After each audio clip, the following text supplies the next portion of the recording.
வணக்கம். இன்றைக்கி நம்ம பார்க்க போகிற சமையல் ஒரு 2 விதமான துவையல் ரெசிபி தான் பார்க்க போகிறோம். ரெண்டுமே நல்லா அட்டகாசமாக இருக்கும். சாதத்தில் போட்டு பரட்டி சாப்பிட்றதுக்கு சூப்பராக இருக்கும். வாங்க அதை எப்படி செய்யலாங்கிறத பார்க்கலாம். ஒரு கடாயை எடுத்துக்கலாம்.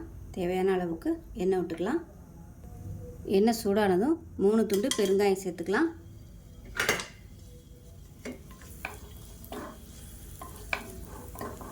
இப்போ இது கூடவே ஒரு 15 சின்ன வெங்காயம் முழுசாக அப்படியே சேர்த்துக்கலாம்.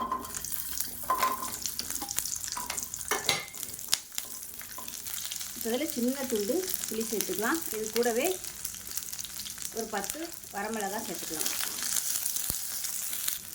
இது கூடவே 2 டேபிள் ஸ்பூன் உளுந்து சேர்த்துக்கலாம். 1 டேபிள் ஸ்பூன் கடலைப்பருப்பு சேர்த்துக்கலாம். ஒரு கொத்து கருவேப்பிலை சேர்த்துக்கலாம். இப்போ இது கூடவே ஒரு 1/4 மூடி துருவன தேங்காய் சேர்த்துக்கலாம். இதில் கொஞ்சமாக உப்பு சேர்த்துக்கலாம். இப்போ தேங்காய் எல்லாமே நல்லா வறுபட்டுருச்சு. கேஸ் அமர்த்திடலாம். அமர்த்திட்டு ஒரு 4 பல் பூண்டு சேர்த்துக்கலாம். பூண்டு ஆப்ஷனல் தான், வேணும்னா சேர்த்துக்கோங்க, இல்லைன்னா ஸ்கிப் பண்ணிடலாம். அவ்வளோதான். இப்போ நல்லா ஆறுனதுக்கு அப்புறமா மிக்ஸி ஜாரில் சேர்த்துட்டு கொஞ்சமாக தண்ணி ஊற்றி நல்லா கெட்டியாக அரைச்சிட்டு பார்க்கலாம். இப்போ பாருங்கள், நல்லா சூப்பராக அரைச்சாச்சு. இந்தளவுக்கு நல்லா கெட்டியாக அரைச்சிக்கணும். கொஞ்சமாக தண்ணி விட்டு அரைக்கணும். ஃபஸ்ட்டு தண்ணி இல்லாமல் சுற்றிட்டு அதுக்கப்புறமா சொட்டு சொட்டாக தண்ணி ஊற்றி நல்லா அந்த மாதிரி அரைச்சி எடுத்துக்கோங்க. சூப்பராக இருக்கும். ரசம் சாதத்துக்கெலாம் தொட்டு சாப்பிட்றதுக்கு இந்த வெங்காய தேங்காய் துவையல் அருமையாக இருக்கும். செஞ்சு பாருங்கள். செஞ்சு பார்த்துட்டு எப்படி வந்துச்சுங்கிறத சொல்லுங்கள். வீடியோ பிடிச்சிச்சின்னா லைக் பண்ணுங்கள், கமெண்ட் பண்ணுங்கள், சேனலை சப்ஸ்கிரைப் பண்ணுங்கள், பக்கத்தில் பெல் பட்டனையும் ப்ரெஸ் பண்ணுங்கள். நன்றி. கடாய் எடுத்துக்கலாம். இதில் கொஞ்சமாக நல்லெண்ணெய் விட்டுக்கலாம். எண்ணெய் சூடானதும் ஒரு 50 கிராம் அளவுக்கு வர கொத்தமல்லி சேர்த்துக்கலாம். இது நல்லா எண்ணெயில் வறுத்துக்கணும்.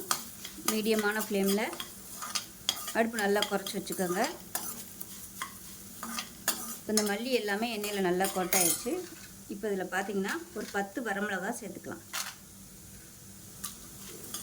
இதையும் சேர்த்து நல்லா வறுத்துக்கலாம். இது கூடவே 5 பல் பூண்டு சேர்த்துக்கலாம். ஒரு கொத்து கருவேப்பிலை சேர்த்துக்கலாம்.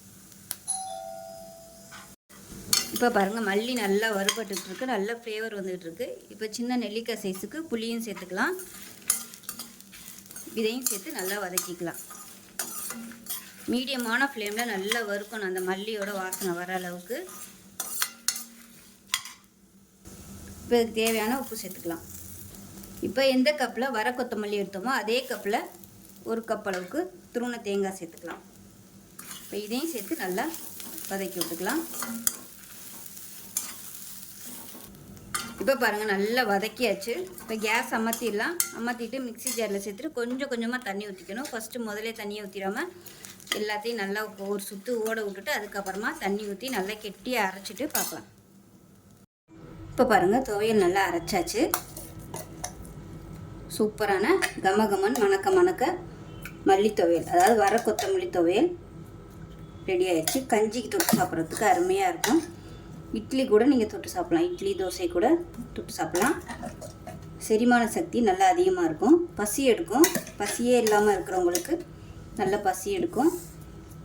வெரைட்டி ரைஸ்க்கெலாம் இது மாதிரி தொட்டு சாப்பிட்டிங்கன்னா அட்டகாசமாக இருக்கும். ஸோ இதே மாதிரியே செஞ்சு பாருங்கள். செஞ்சு பார்த்துட்டு எப்படி வந்துச்சுங்கிறத சொல்லுங்கள்.